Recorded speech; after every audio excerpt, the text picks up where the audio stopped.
and I'm really delighted today to have with me Mark Spyropoulos, who is the first ever British singer in the Sistine Chapel Choir, and Mark has joined me today in a little oasis. Since the Reformation. Sorry, since the Reformation. Not quite ever. Not ever, so that's 500 years. So it's still quite a big deal, but yeah, since the Reformation, that's an important clarification. But Mark and I are here in a little oasis, little garden away from the Vatican, where he's taken a break from his rehearsals very kindly to join me and to chat about what he does in the choir. So Mark, can you tell us what is it like to be a Sistine Chapel singer, and how did you get into this? I mean, I know you were in music, but how did you end up in this role? Well, it's an unusual job.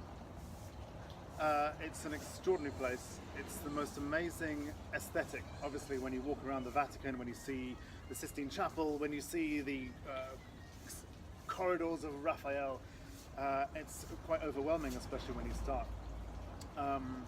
I came to Italy because I trained as an opera singer, and I was investigating the opera houses in Turin, and then Venice, and then Rome. And while I was in Rome, I met the Maestro Palombella, who is the maestro of the Sistine Chapel Choir. And he was very interested in the British choral tradition. He's been a huge reformer of the Sistine Chapel Choir in recent years, and one of the things that he's looked at is the British choral tradition, the Anglican choral tradition, which is something I know very well as the Catholic choral tradition in England. And because of that, he wanted to find out more, so we met, and then he more or less opened the door and said, look, there's the choir, go and join the bass section. Wow. So 2 hours of a rehearsal in Italian, and after which he said, look, are you free on Thursday? So I came back, I sang a few services with them, and then I came back and forth a few times over a couple of months, and then he offered me a 4-month trial contract. So there was no open application in the sense you didn't advertise for the role, you just found it by word of mouth? He was looking for the right kind of singer, for the singer that he felt he wanted, for the kind of sound and the kind of background he wanted. And so he decided that I was what he was looking for at that time. And tell us, what's it like in the sense of the schedule that you have in the Sistine Chapel Choir? I mean, how often do you sing here in the Vatican? And I should obviously point out that you are the Pope's personal choir. That's right, we're the Pope's choir. We're not the Vatican choir, we're not St. Peter's choir.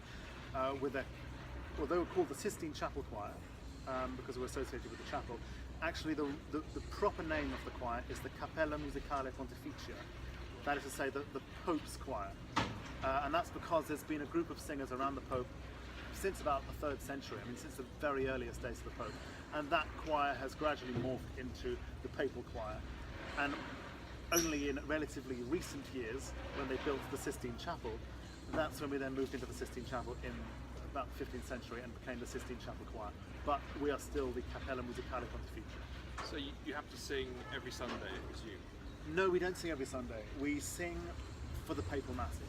Right. So we sing when the Pope says Mass. But if the Pope is not saying Mass, then we don't sing. Okay, so it can be very intense then if the Pope is like over Easter, for example, when there are lots of services. That must be your busiest time. Exactly, Easter is our busiest time, and of course Christmas is a busy time.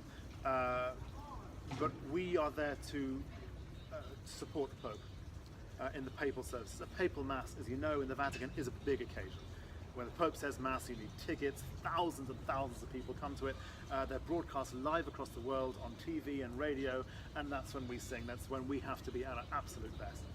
And do you get to meet the Pope? Does he come and say thanks a lot? Occasionally he does. Yes, we have met the Pope on a couple of occasions. The last one being his birthday, when we were all lined up and we met the Pope individually.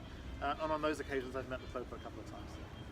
And does he like music? Is he interested, do you think, in... He does like music. Now, he's I think, had the reputation, I don't know why, possibly because he's Argentinian or something, of not being particularly interested in music.